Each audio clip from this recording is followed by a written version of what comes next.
is the conversation different when you're talking to somebody who hasn't actually come from, as I've been named and shamed, a first mate background? It's an interesting question. Maybe a little bit different, but it's the same. I mean, it's the same kinds of questions that get answered. Maybe there might be, in some migrant communities, maybe there is can sometimes be less of an understanding of some of the history.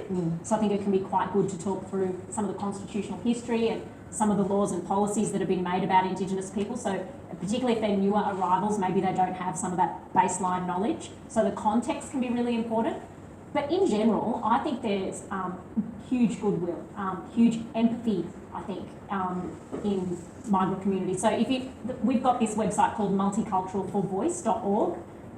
So I'd encourage people to go there and look at, there's over 150 ethnic and cultural organisations signed up to be supporters of this referendum. You can sign up to be ambassadors as well. And like you said, there's all these other great websites like the Uluru Dialogue, Yes23, voice.gov.au, that's where those booklets come from.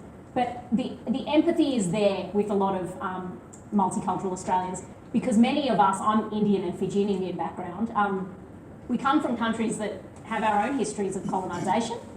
We know what it sometimes feels like to be discriminated against or to feel like we don't belong.